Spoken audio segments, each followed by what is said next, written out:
안녕하세요. 잡시광입니다. 일본이 트럼프 대통령에게 또다시 뒤통수를 맞았습니다. 미국의 트럼프 대통령이 상호관세 유예 시한을 약 일주일 앞두고 일본에 말폭탄을 쏟아부으며 압박 수위를 최고조로 끌어올리고 있습니다. 상대를 극한으로 몰아붙여 양보를 얻어내는 트럼프 대통령 특유의 벼랑 끝 협상 전술로 읽힙니다. 동시에 다른 주요국의 본보기를 삼겠다는 포석이기도 하다는 분석입니다. 트럼프 대통령은 기자들에게 우리는 일본을 상대해왔는데 관세 협상에서 합의를 할지 확신을 못하겠다. 일본과 합의를 할지 의문시된다고 운을 띄웠습니다. 그러면서 일본은 매우 완고하다. 매우 잘못 길들었다고 비난했습니다. Very tough. 오냐오냐 했더니 버릇이 잘못 들었다는 뉘앙스를 담은 표현입니다. 한 나라의 대통령이 이런 단어를 타국가를 상대로 쓰는 것은 굉장히 이례적인 일입니다. 상대방에 대한 결례로 받아들여질 수 있는 발언인데 트럼프 대통령의 이런 발언은 의도적인 것으로 보입니다. 앞서 자신의 소셜미디어에서도 일본을 콕 집어 같은 표현을 썼기 때문입니다. 트럼프 대통령은 여러 나라가 미국을 대하는 데 있어 얼마나 잘못 길들었는지 보여주기 위해라며 일본을 사례로 지목했습니다. 트럼프는 확실히 일본을 길들여야 하는 신화국 정도로 생각하고 있는 것으로 보입니다. 그동안 아첨외교라는 비아냥까지 감수하며 트럼프 대통령과 돈독한 관계를 맺으려 했던 일본으로선 머쓱해질 수밖에 없는 대목이었습니다. 하지만 여기에는 트럼프 대통령의 노림수가 깔려있다는 분석입니다. 트럼프 대통령은 지난해 630억 달러에 달했던 대일 무역 적자를 줄이기 위해 일본과의 관세 협상에서 미국산 쌀과 자동차의 수입을 요구해왔습니다. 특히 쌀 문제와 관련해 일본은 우리의 쌀은 안 사가면서도 엄청난 쌀 부족을 겪고 있다고 꼬집었습니다. 자동차에 대해서도 그들은 수백만 대의 차를 미국에 팔면서 우리는 과거 10년 동안 차를 한 대도 그들에게 수출하지 못했다고 주장했습니다. 실제로 일본에선 작황 부진 등으로 최근 쌀값이 2배 이상 뛰었으며 정부의 비축미 방출에도 품귀 현상이 빚어져 사람들이 쌀을 사기 위해 줄을 길게 서는 장면도 연출됐습니다. 미 언론들은 트럼프 대통령이 이시바 시게루 총리가 낮은 지지율 속에 오는 20일 참의원 선거를 앞두고 있다는 점을 염두에 두고 관세 협상에서 양보를 압박하는 것으로 보인다고 짚었습니다.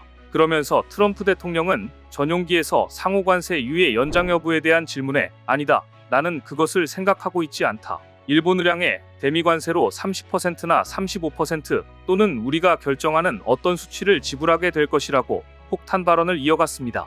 트럼프 대통령이 앞서 영국, 캐나다 등으로부터 얻어냈던 양보를 일본에서도 얻어낼지는 미지수입니다. 캐롤라인 레빗 백악관 대변인은 미국의 요구에 따른 캐나다의 디지털 서비스세 폐지를 굴복이라고 표현한 바 있는데요. 트럼프 대통령이 이처럼 일본을 대대적으로 압박하는 배경은 이를 본보기로 삼아 현재까지 난항을 겪는 주요국과의 관세 협상에서 물꼬를 트려는 의도도 담긴 것으로 풀이됩니다. 그런데 트럼프 대통령은 일본에 대해서는 이렇게 강경한 입장을 보이면서도 한국과 베트남에게는 다소 관대한 정책을 내세우고 있어 일본의 당혹감은 커지고 있습니다. 트럼프 대통령은 2일 베트남 사회주의 공화국과의 무역 합의를 방금 체결했다. 양국 간의 매우 훌륭한 협력 관계가 성립됐다 발표했는데요. 미국 영토로 들어오는 모든 베트남산 상품에 대해 20%의 관세를 부과한다고 설명했습니다. 이는 트럼프 대통령이 지난 4월 2일 발표한 베트남에 대한 상호관세율 46%보다 절반 이상 낮은 관세율이었습니다. 미국과 베트남의 무역협상 타결은 앞서 영국, 중국에 이어 세 번째입니다. 베트남의 경우 갭과 나이키 등 미국의 여러 의류업체들이 생산 거점을 두고 있는 곳으로 베트남과의 협상 결과는 미국 내 의류 가격 등 생활물가에 영향을 미칠 수 있어 유연한 입장을 보인 것으로 파악됩니다.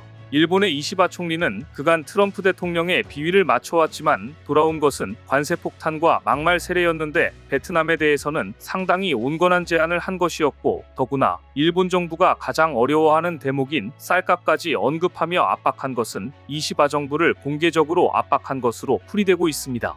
공개적으로 대굴욕을 당했지만 일본 정부는 당혹감을 감추고 최대한 말을 아끼면서 상황을 지켜보겠다는 원론적인 답변만 남겼습니다. 이시바 총리는 트럼프 대통령 언급과 관련된 협상 방침을 말해달라는 제1야당 입헌민주당 노다 요시히코 대표 질문에 대해서도 명확한 답변을 내놓지 않았습니다. 미국과 일본은 그동안 7회에 걸쳐 장관급 관세 협상을 벌였으나 트럼프 대통령 발언을 종합하면 일본이 제시한 교섭 카드가 그다지 매력적이지 않았던 것으로 보입니다.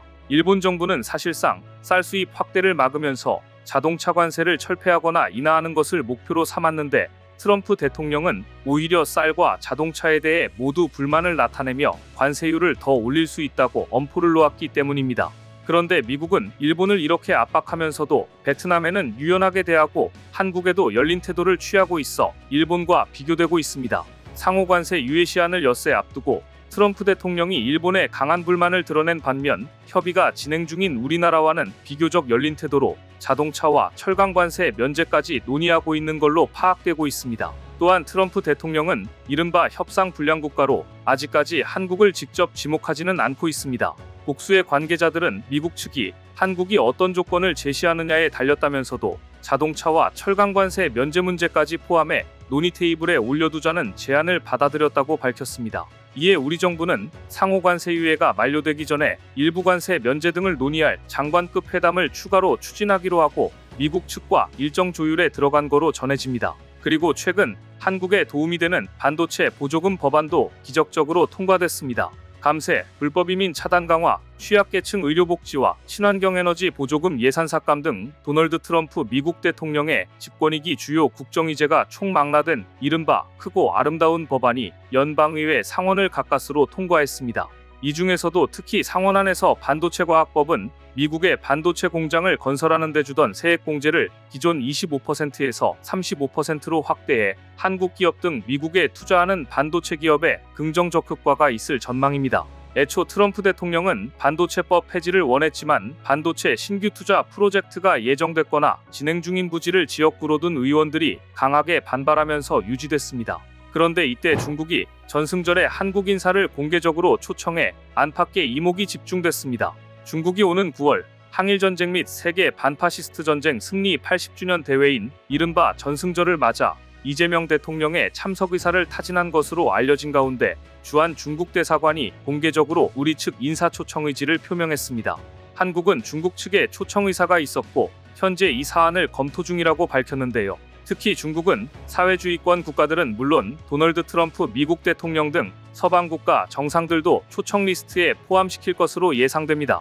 다만 정부는 과거 사례와 한중관계, 한미관계 등을 종합적으로 검토해 이 대통령의 참석 여부를 최종 결정할 방침입니다. 새 정부가 실용외교를 표방하며 한중관계에 신경 쓰고 있지만 미중 전략 경쟁 속 중국이 군사력을 과시하는 자리에 우리 정상이 참석하는 것은 한미동맹의 부담으로 작용할 수 있기 때문입니다.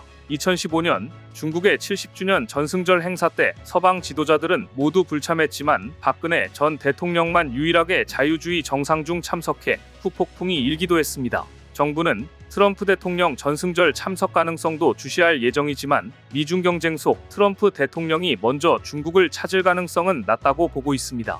이런 가운데 서울에서는 우리나라와 중국이 외교부 국장급 협의를 열고 양국 관심사와 현안을 논의했습니다. 과연 이렇게 예민한 시기에 이재명 대통령이 중국 전승절에 참가를 감행할지 미국의 관심이 집중되고 있습니다.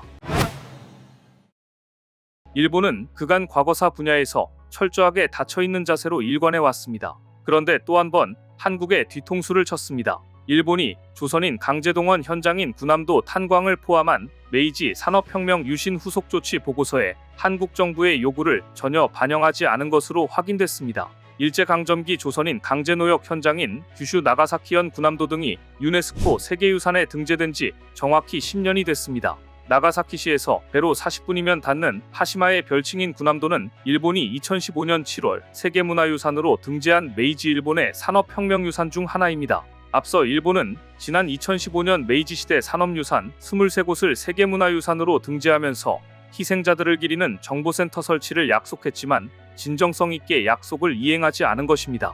유네스코 세계유산위원회는 지난달 31일 일본의 메이지 산업혁명 유산 관련 후속 조치 보고서를 공개했는데요. 일본은 산업유산정보센터에 한국인 강제동원 피해자 증언 전시, 강제노역 전체 역사 설명 등 등재 당시 했던 약속을 대부분 외면한 것으로 확인됐습니다. 이 보고서는 지난해 9월 세계유산위원회가 일본이 유산 등재 당시 약속한 후속 조치를 제대로 이행했는지 보고하라고 요청한 데 따른 것이었습니다. 지난 2015년 군함도 탄광을 포함한 유산의 세계유산 등재 당시 강제노역 희생자를 기리는 정보센터를 설치하겠다고 약속을 해놓고 5년 동안 설치하지 않고 있다가 또다시 한국에 뒤통수를 친 겁니다. 심지어 일본은 5년 동안 약속을 이행하지 않고 있다가 2020년 군함도가 아닌 도쿄에 산업유산 정보센터를 열었습니다. 그러나 정보센터 전시물에는 조선인 차별이나 인권 침해가 있었다는 사실이 부각되지 않은 것으로 드러났습니다. 오히려 한일 강제 병합이 합법이라는 주장을 전시 중이었습니다. 군함도 전시관을 군함도에서 1000km 떨어진 도쿄에, 그것도 접근성이 매우 떨어져 찾아가기도 쉽지 않은 곳에 만들었다고 하다니, 또한 조선인 강제동원 등 피해자들이 군함도에서 겪었던 참혹한 역사적 사실을 전혀 언급하고 있지 않다는 점을 볼 때 일본은 역시나 이번에도 약속을 이행할 의사도 역사를 직시할 용기도 없다는 게 여실히 드러났습니다. 유네스코와의 약속도 한국과의 약속도 지난 10년 동안 지키지 않은 것입니다. 한국은 당연히 이를 문제 삼았지만, 그런데 최근 분통 터지는 소식이 전해졌습니다. 일본이 일제 강제동원 현장인 군함도 탄광을 세계유산으로 등재하면서 한 약속을 제대로 이행했는지 유네스코에서 따지려던 한국 정부의 시도가 무의로 돌아갔습니다. 이 문제를 유네스코에서 정식 기재로 다룰지를 놓고 일본과 초유의 투표전까지 벌였지만 패배하면서 우호적인 흐름을 유지하던 한일 관계에 변수가 될 가능성도 제기되고 있습니다. 프랑스 파리에서 열린 유네스코 세계유산위원회 제47차 회의에서는 메이지 산업유산 관련 위원회 결정의 이행 상황에 대한 평가 안건의 정식 채택 여부가 논의됐습니다. 한국 측 대표는 일본의 미진한 조치에 대해 올해 위원회 회의에서 다시 점검해야 한다는 취지로 안건 제안 이유를 설명했습니다.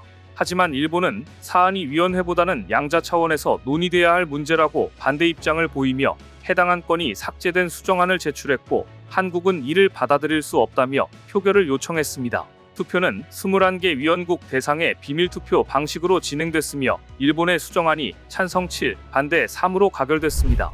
일부 위원국은 기권 취지의 투표를 한 것으로 보입니다. 일본의 군함도 후속 조치를 유네스코가 다시 평가해야 한다는 한국의 주장보다는 이제는 유네스코가 아닌 한일 간 양자 논의로 해법을 찾겠다는 일본 측 주장에 위원국들이 손을 들어준 것입니다. 이에 따라 오는 16일까지 이어지는 이번 회의 기간은 물론 앞으로 유네스코 차원에서 군함도 관련 사안을 제기하기가 매우 어려워졌다는 우려가 나오고 있습니다. 이를 두고 한국의 세배규모 분담금을 유네스코에 내온 일본의 영향력과 함께 해당 사안이 오랜 시간 반복적으로 유네스코에서 논의되어 왔다는 점이 위원국의 선택에 영향을 끼쳤으리라는 분석이 나옵니다. 정부는 다른 계기에라도 일본의 불충분한 약속 이행을 재론하겠다는 입장이지만 적어도 유네스코 차원에서는 쉽지 않아 보입니다. 아울러 과거사 문제에 대한 일본의 경직된 태도가 이번에 다시 확인되면서 한일 관계에도 부담을 줄 수 있다는 관측이 나오고 있는데요. 유네스코 입장에서는 한국, 일본과의 관계에 굳이 끼고 싶지 않았을 가능성이 높습니다. 또한 일본 특유의 로비가 동작했을 가능성 역시 매우 높습니다. 하지만 국제기구와의 약속을 외면한 일본의 태도를 두고 한국뿐만 아니라 국제사회의 비난이 빗발치고 있습니다. 심지어 이 사건은 상당히 묘한 시기에 일어났습니다. 마침 한미일 합참의장이 서울에서 만나 북한 핵미사일에 대응하기로 했는데 바로 그때 이 사건이 일어난 겁니다.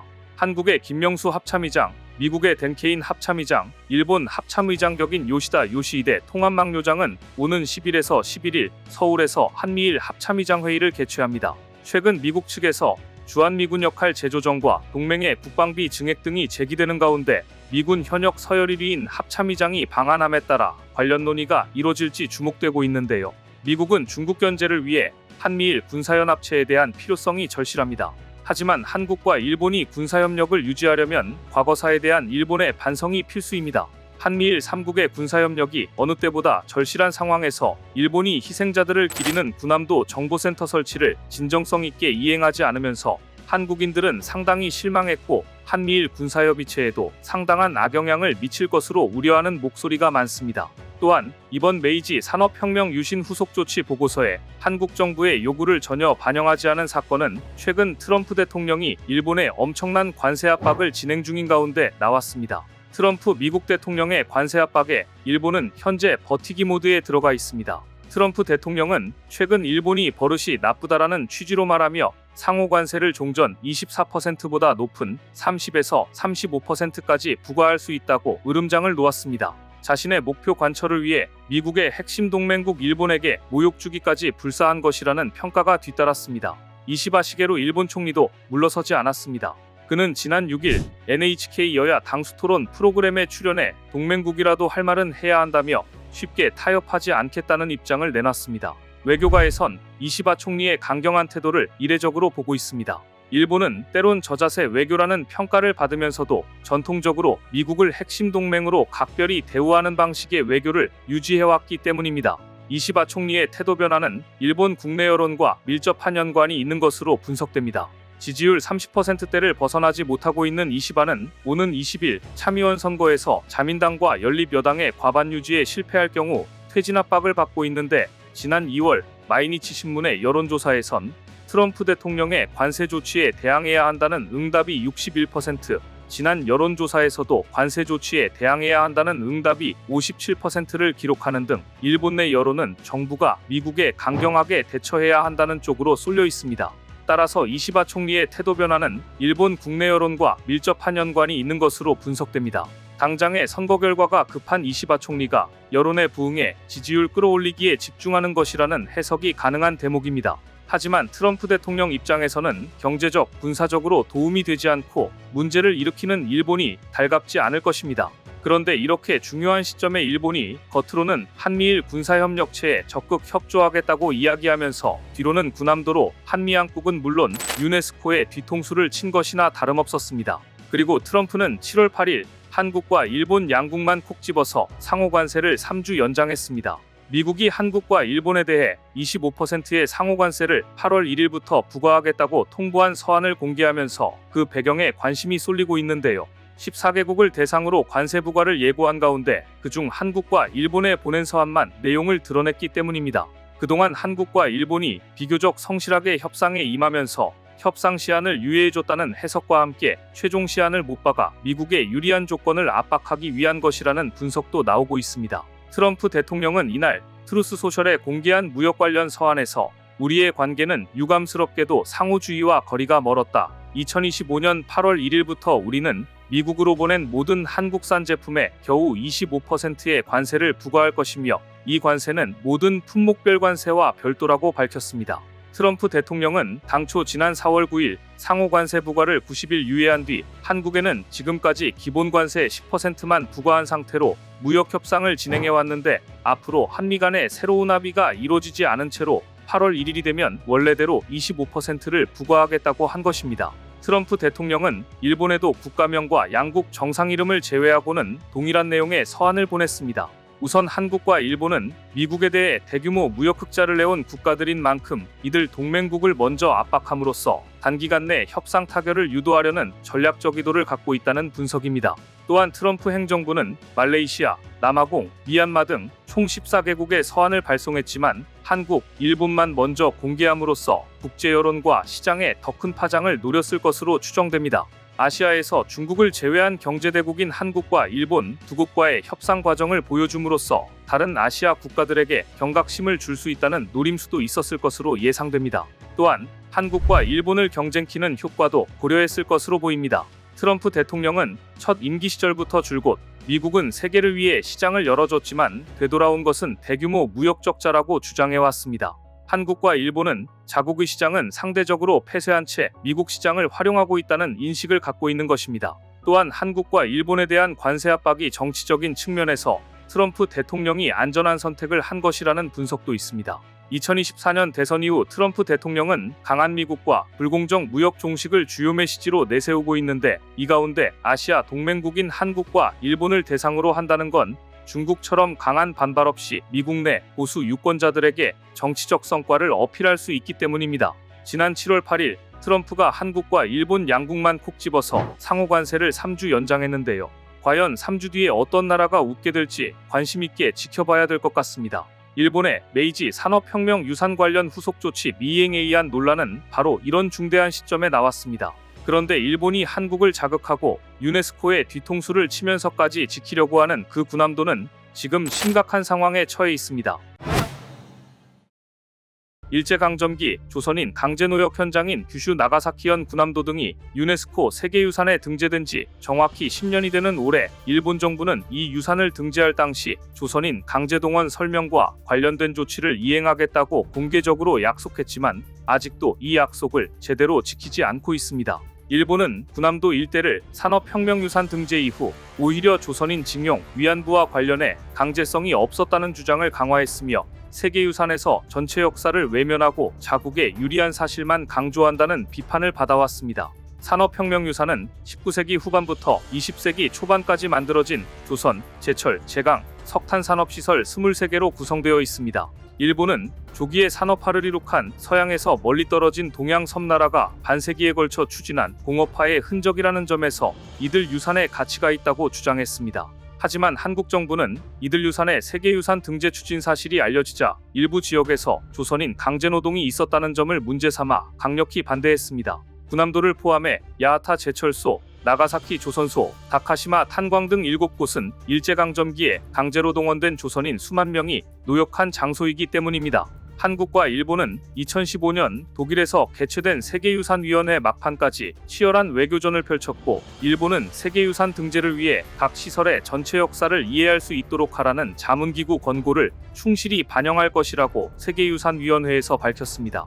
당시 일본 대표는 1940년대 일부 시설에서 수많은 한국인과 여타 국민이 본인의 의사에 반하여 동원돼 가혹한 조건하에서 노동을 강요당했다. 일본은 정보센터 설치 등 피해자들을 기리기 위한 적절한 조치를 할 준비가 됐다고 밝혔습니다. 일본은 이 약속을 발판 삼아 산업혁명유산을 세계유산으로 등재하는 데 성공했지만 등재 직후부터 태도를 바꿔 강제노동이 없었다는 억지 논리를 폈습니다. 일본 정부는 세계유산위원회에서 일본 대표가 영어로 언급한 노동을 강요당했다를 일본어로는 일을 하게 됐다로 표현했고, 강요들도 노동을 강요당했다는 영어 언급이 강제노동은 아니라고 주장하는 등 본색을 드러내기 시작했습니다. 일본은 이후에도 조선인 강제노동을 명확히 인정하지 않은 채 모호한 표현을 사용하는 이른바 물타기 전략을 구사했습니다. 2017년 12월 유네스코에 제출한 보고서에서는 강제라는 단어를 빼고 지원이라는 용어를 넣어 강제성을 희석했습니다.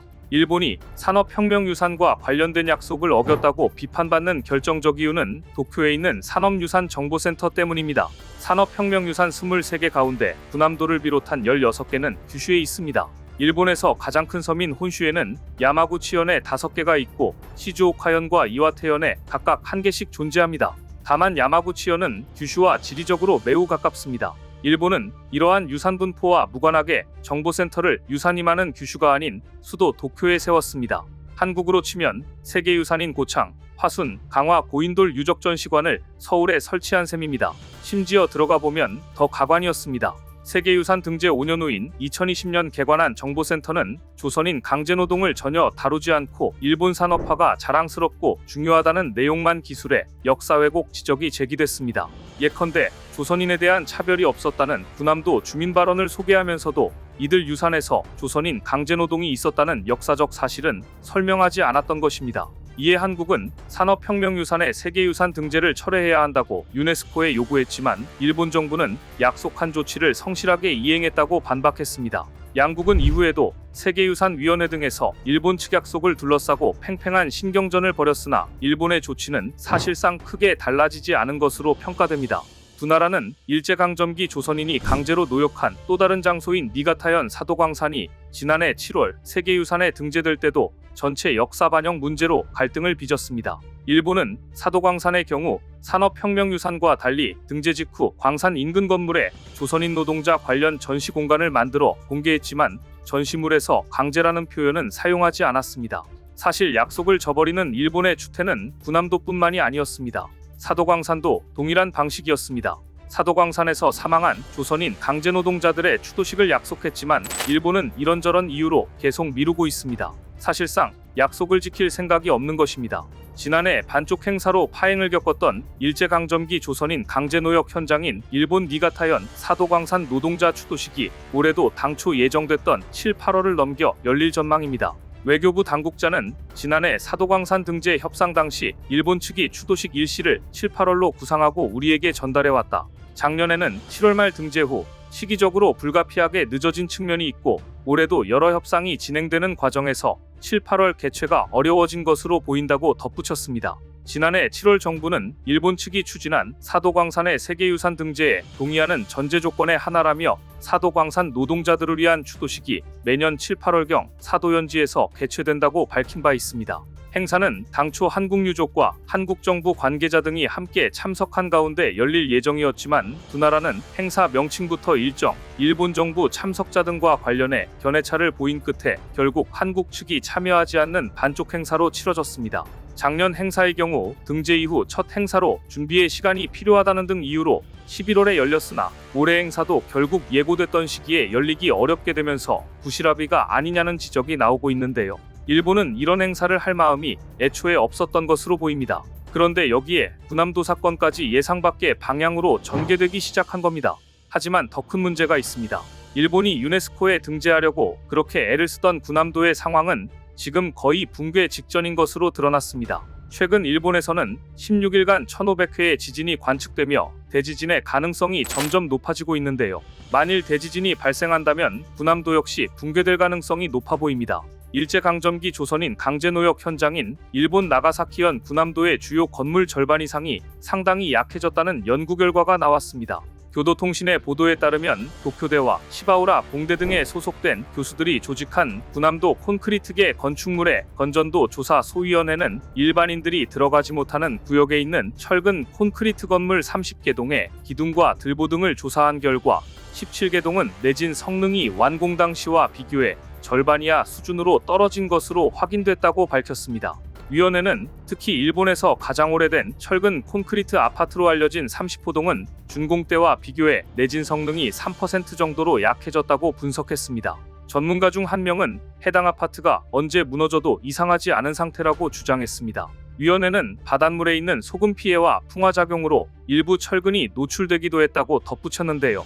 교도통신은 전문가들이 바로 건물이 쓰러지지는 않겠지만 군함과 닮은 풍경이 후대에 훼손될 우려가 있다고 지적했다고 전했습니다. 세계유산 등재 당시 희생자들을 기리는 정보센터를 설치하겠다고 약속했지만 그렇게 약속을 미루고 지키지 않더니 결국은 이렇게 지진에 무너질 정도의 상황이 되고 만 겁니다. 현재 일본은 지난달 중순부터 소규모 지진이 잇따라 발생하고 있고 특히 일본 도카라열도 인근 해역에서는 1000회가 넘는 지진이 일어나 인근 섬 주민들이 대피하는 등 불안이 가중되고 있는 실정입니다. 언제 대지진이 일어난다 해도 이상하지 않을 정도입니다. 이런 가운데 도카라열도의 지진은 만화가 다스키료가 제기한 7월 대지진설과 맞물려 더욱 주목받고 있습니다. 당초 그는 만화 내가 본 미래 완전판을 통해 이달 5일에 대지진이 발생할 것이라고 주장했지만 당일에 큰 지진은 발생하지 않았습니다. 다만 그는 이번 달 중 대규모 재해가 발생할 수 있다는 주장을 유지하고 있습니다. 도쿄대 지진연구소의 사카이 시니치 교수는 NHK의 도카라 열도에서 발생한 1년의 지진은 진원의 범위가 상당히 넓어 과거 경험에 근거한 전망을 말하기 어렵다. 하지만 앞으로도 이런 규모의 지진이 발생할 수 있으므로 대비해야 한다고 말했습니다. 군함도 건물 절반 이상은 무너져가는 상태라는 것이 밝혀진 지금 일본은 어렵게 등재시킨 세계유산이 무너져가는 것만 안타까워할 게 아니라 한미일 3국의 군사적 협력이 절실한 지금 한국과의 신뢰가 무너져가는 것을 심각하게 받아들여야 할 것입니다. 오늘 준비한 소식은 여기까지입니다. 댓글을 통한 여러분들의 많은 의견 기다리겠습니다. 시청해주셔서 감사합니다.